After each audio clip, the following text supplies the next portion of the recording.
మీ business ఏదైనా మీ ఊర్లో promotion చేయాలంటే అది సుమన్ టీవీతోనే సాధ్యం. ఇప్పుడే సంప్రదించండి. పేరుతో సభ అయితే గ్రాండ్ గా జరగబోతోంది. దీనికి సంబంధించి పూర్తి వివరాలు తెలుసుకుందాం. మనతో పాటు కాకినాడ రూరల్ ఎమ్మెల్యే పంతం నానాజీ ఉన్నారు. సార్ నమస్తే అండి. ఏ విధంగా ఉండబోతుంది సభ? గెలిచిన తర్వాత మొదటి సభ. సో ఈ సభకి ఏ విధంగా జనం ఎంత వరకు వచ్చే అవకాశం ఉంది, అలాగే ఎలాంటి ఏర్పాట్లు చేస్తారు? పవన్ కళ్యాణ్ గారు సభకి ఎంతమంది జనం వస్తారు, జనం కూడా అది ఎప్పుడు ప్రాబ్లం కాదు. అది ఎక్కడెక్కడి నుంచో, ఏ రాష్ట్రాల నుంచి ఎక్కడెక్కడి నుంచో కూడా వచ్చేస్తూ ఉంటారు మారుమూల నుంచి. అది ముందు రోజు దాకానే మీకు కనపడరు. ఆ నిమిషాన్ని ఆయన ఒక గంట ముందు వస్తారనగా సోషల్ మీడియాలో ఆయన ఎక్కడున్నాడు, ఎక్కడ బయలుదేరే దగ్గర నుంచి తెలుసుకుంటా ఉన్నారు. దానికి అనుగుణంగా ఈ సభకి రెట్టింపు, మనం ఏ ప్లేస్ అయితే పెట్టామో ఆ ప్లేస్కి రెట్టింపు లక్షలాది మంది జనం రాబోతా ఉన్నారు. కానీ ప్రధానంగా మా ఏంటంటే వాళ్ళ యొక్క భద్రత చూడడం అన్నది మాకు ప్రధానంగా పవన్ కళ్యాణ్ గారు మాకు ఇచ్చిన ఆదేశాలు. వారి యొక్క భద్రత చూడాలి. మాకేంటంటే కళ్యాణ్ గారి భద్రత కూడా చూసుకోవాలన్నది మా ఆలోచన.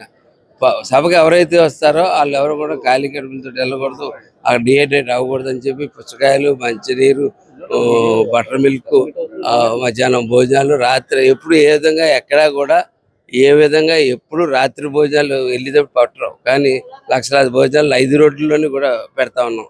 కాకినాడ దగ్గర నుంచి వెళ్ళి అన్ని రోడ్లలోని కూడా ఏర్పాట్లు చేస్తా ఉన్నాం. రాత్రి 10 గంటల సమయంలో భోజనాలకు ఇబ్బంది అవుతుందని చెప్పి. అది కాకుండా సభ అయిపోయిన తర్వాత ఎవరిమైనా వెళ్ళిపోతారు. ఆయన ఒక కమిటీ వేశారు. ఈవేళ క్లీనింగ్ స్వచ్ఛ భారత్ టైప్లో ఒక కమిటీ వేయడం జరిగింది.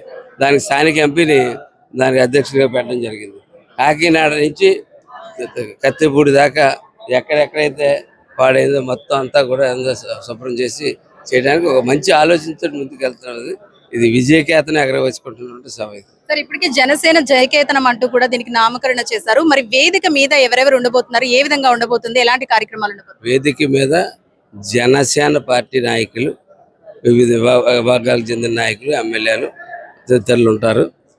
ఇతర పార్టీలతో లేదు, ఓన్లీ జనసేన పార్టీ ప్లేనరీగా యాక్చువల్గా 3 రోజులు చేద్దాం అనుకున్న ప్లేనరీ నెక్స్ట్ ఇయర్ పోస్ట్పోన్ చేస్తుంది, మరింత ముందుకు తీసుకెళ్ళడానికి.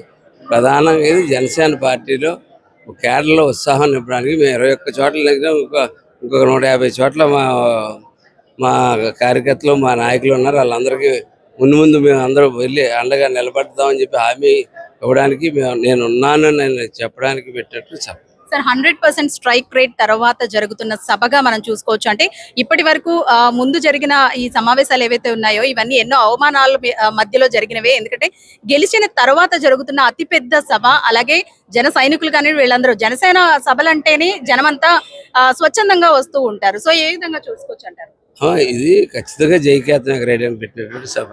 ఎందుకంటే అనేక పోరాటాలు చేస్తాం మేము. ఊరికేదో రాత్రి మీద వచ్చేసి ప్రజల్లో కాదు, ప్రతి చోట తిరిగాం. ప్రతి సమస్య వెనకాల 5 సంవత్సరాలు ఏ పార్టీ వచ్చినా ఏ పార్టీ రాకపోయినా జన సైనికుడు కరోనాతో సహా రోడ్డు మీద నిలబడ్డాడు. వాళ్ళ వెనకాల మేము నిలబడ్డాం.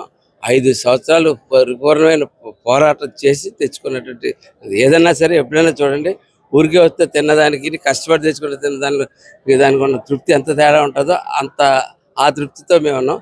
దీన్ని మరింత బలోపేతం చేద్దామని ఈ కూటమిని ఇంకా ఎదరికి తీసుకెళ్ళి కూటమిలో మా భాగస్వామి మరింత పెంచుకునే అవకాశం ఈ సభ ద్వారా రావాలి.